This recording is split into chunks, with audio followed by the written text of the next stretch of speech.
എന്റെ ഹൃദയത്തിന്റെ ഉടമ. രചന ജാസ്മിൻ കുഞ്ഞോൾ. അവതരണം ഷാഹുൽ മലയിൽ. എഡിറ്റിംഗ് ഫൈസൽ സി എന്ന് ഊഞ്ഞേരി. ആ സമയമാണ് സോഫയിൽ നിന്ന് ശില്പയുടെ ഫോൺ ശബ്ദിച്ച്. ഉറങ്ങാതെ കണ്ണടച്ച് കിടന്ന ശ്രീഹരിയുടെ കാതിൽ ഫോണിന്റെ വൈബ്രേഷൻ വന്ന് പതിഞ്ഞു. ശ്രീഹരി ചുറ്റിലും നോക്കി. ബാത്റൂമിൽ നിന്ന് വെള്ളയിറ്റി വീഴുന്ന ശബ്ദം മാത്രം. ബാത്റൂമിനെ നേരെ നോക്കി പതിയെ എഴുന്നേറ്റ് സോഫയ്ക്ക് നേരെ നടന്നു. പ്രശാന്ത്. സ്ക്രീനിൽ ആ പേര് തെളിഞ്ഞു. ഒട്ടും സമയങ്ങളായ ശ്രീഹരി കോൾ അറ്റൻഡ് ചെയ്ത് ചെവിയോട് ചേർത്തു. ശില്പ മോളെ, ഞാൻ പറയുന്നൊന്ന് കേൾക്ക്. തൽക്കാലം കുഞ്ഞിനെ ഒഴിവാക്കുന്ന തീരുമാനം നമുക്ക് മാറ്റിക്കൂടെ? അതോർക്കുമ്പോൾ എനിക്ക് സഹിക്കാനാവുന്നില്ല. വയ്യടി എനിക്ക് ഈ വേദന താങ്ങാൻ. പ്രശാന്തിന്റെ ശബ്ദം ഇടറിപ്പോയി. നമുക്ക് ഈ തീരുമാനം മാറ്റാം. ഞാൻ വരാം നിന്നെ കൊണ്ടുപോകാൻ നാളെ തന്നെ. ശില്പ, നീ കേൾക്കുന്നുണ്ടോ? എനിക്കറിയാണോ നിന്റെ വിഷമം? നല്ലൊരു ജീവിതം കളഞ്ഞിട്ട് എൻ്റെ കൂടെ പോന്ന ഇപ്പോഴുള്ള സൗഭാഗ്യം നഷ്ടപ്പെടും. അതൊക്കെ അറിയാം. എന്നാലും ഞാൻ ചോദിക്കട്ടെ. അവന്റെ വാക്കുകൾ മുറിവേൽപ്പിക്കുന്ന അത്രയും തീക്ഷ്ണമായി.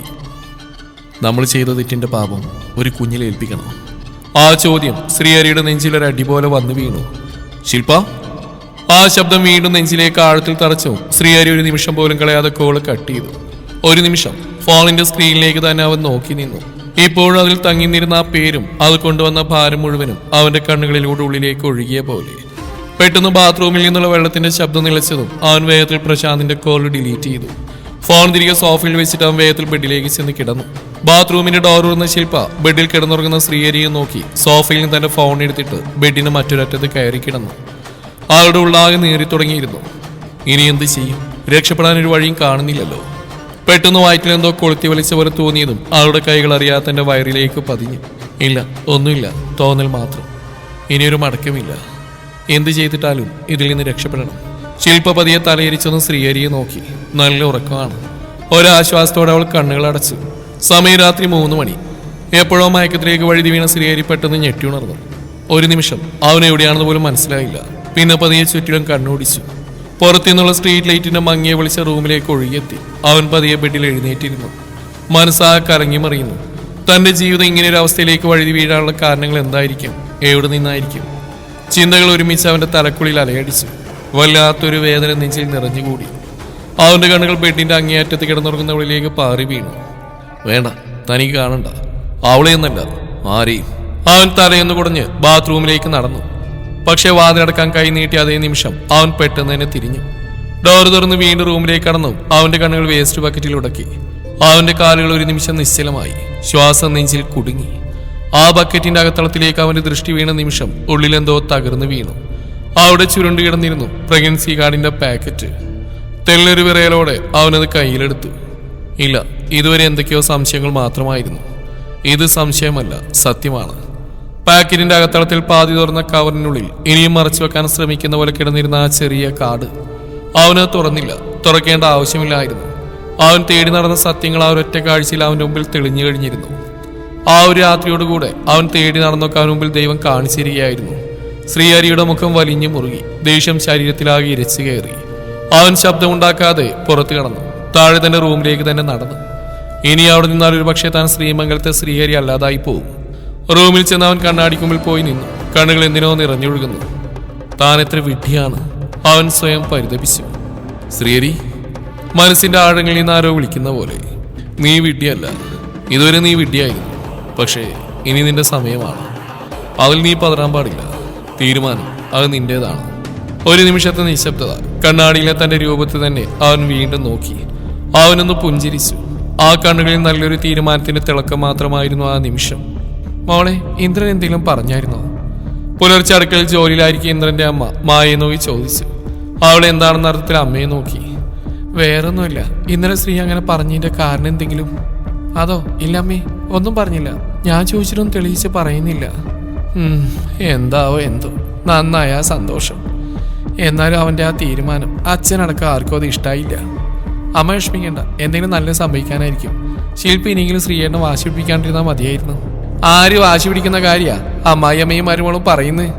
പത്മ അവർക്കിടയിലേക്ക് ഒന്ന് ചോദിച്ചു. മായയും യശോദയും പരസ്പരം നോക്കി. ശ്രീയുടെ കാര്യമാവുമല്ലേ? അവരുടെ മുഖവാൻ ശ്രദ്ധിച്ച പത്മം പറഞ്ഞു. യശോദ അവർ നോക്കിയൊന്ന് പുഞ്ചിരിച്ചു. അവൻ എന്ത് ചെയ്തിട്ടും കാര്യമില്ല യശോദേ.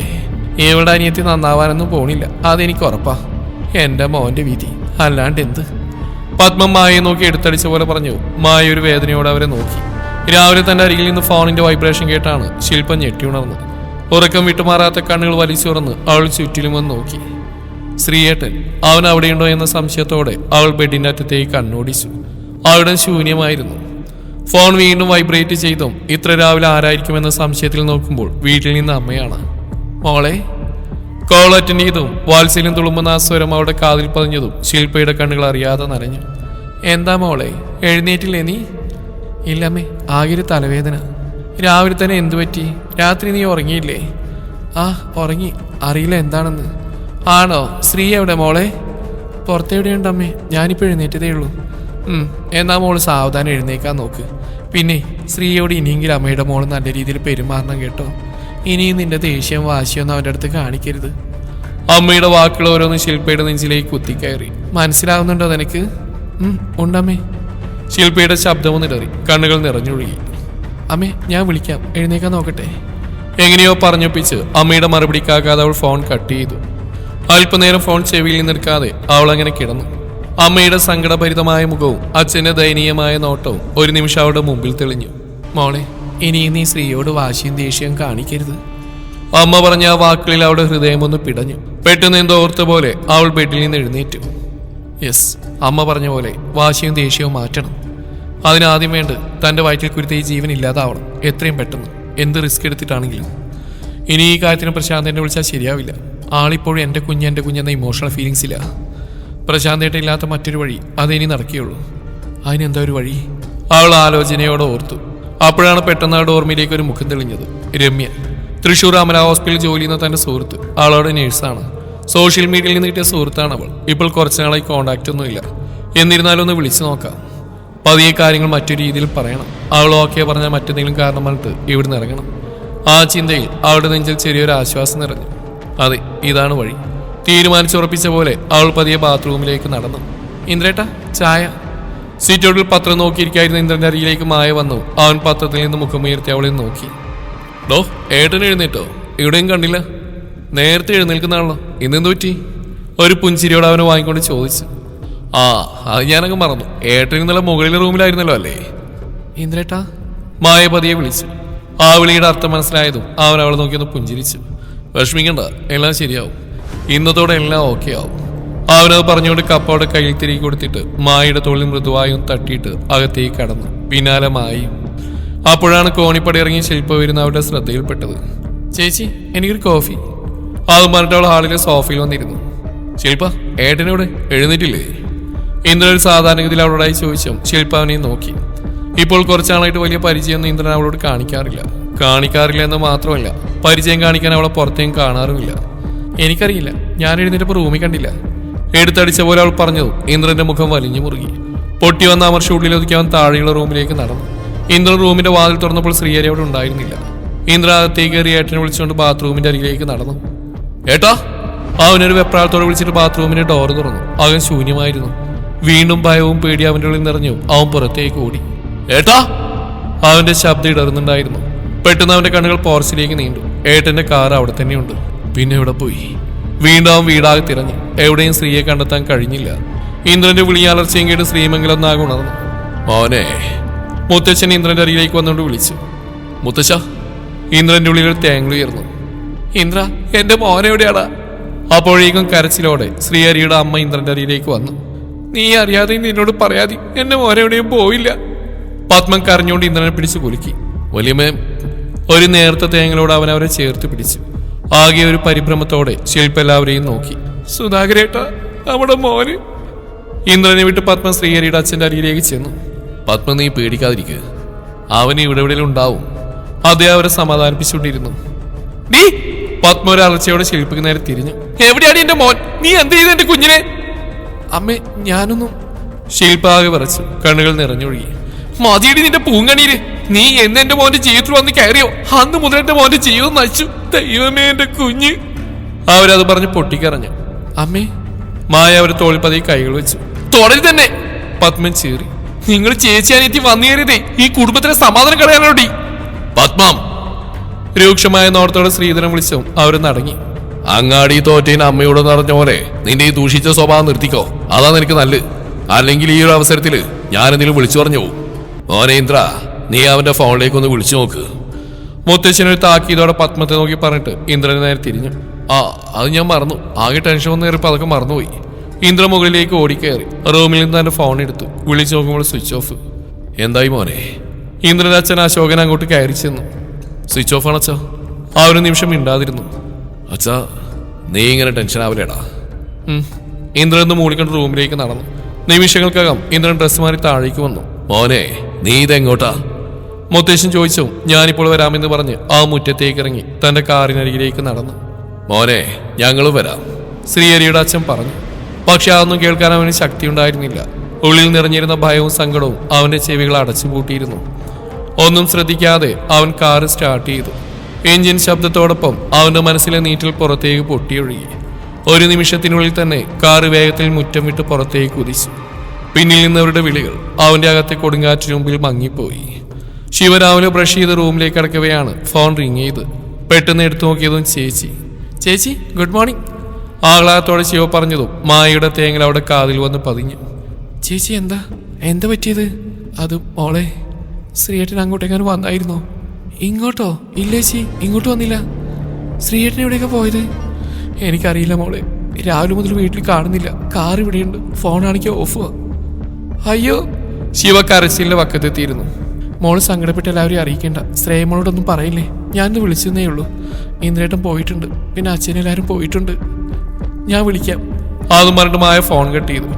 ഫോൺ കയ്യിൽ തന്നെ പിടിച്ച് മായ കുറച്ചേരം നിശ്ചലമായി നിന്നു. അവളുടെ ഹൃദയം പൊട്ടിപ്പോകുന്ന അവസ്ഥയിലായിരുന്നു.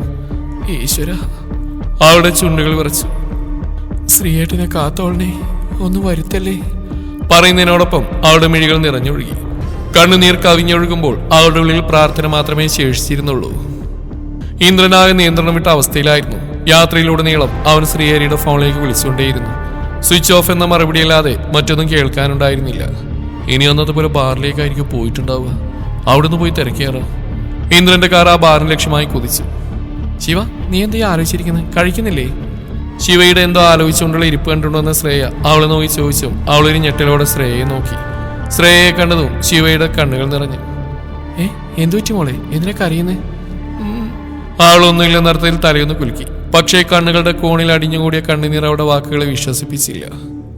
എന്തോ ഉണ്ട്. അല്ല, നീ ഭക്ഷണം കഴിക്കാണ്ട് ഇങ്ങനെ ഇരിക്കില്ല. എന്താ മോളെ, ഏടത്തിയോട് പറ. ശ്രേയയുടെ സംസാര മുഖവും കണ്ടതും ശിവയുടെ നിയന്ത്രണം വിട്ടു. എന്താ ശോഭയെ ഓടിപ്പടഞ്ഞ് അവർക്കരിയിലേക്ക് വന്നു. അമ്മേ. ശിവ ശ്രേയയെ വിട്ട് ചേരലിൽ നിന്ന് എഴുന്നേറ്റ് ശോഭയെ കെട്ടിപ്പിടിച്ചു. പെട്ടെന്നാണ് ശ്രേയയുടെ ഫോൺ ശബ്ദിച്ച്. ശ്രേയ വെപ്രാളത്തോടെ അകത്തേക്ക് ഓടി. ഫോൺ എടുത്ത് നോക്കുമ്പോൾ വീട്ടിൽ നിന്ന് അമ്മയാണ്. അമ്മേ.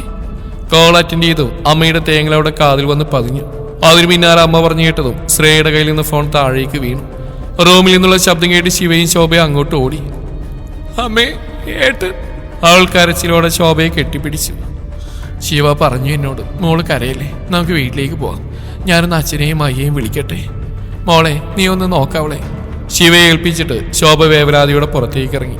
രാവിലെ ടൗണിലേക്ക് ഇറങ്ങിയ പ്രശാന്ത് തിരിച്ച് വീട്ടിലേക്കുള്ള റോഡിലേക്ക് തിരിഞ്ഞു. അവൻ്റെ മുമ്പിൽ ഒരു ബുള്ളറ്റ് വന്നിരുന്നു. അവനൊന്നും ഭയന്നു.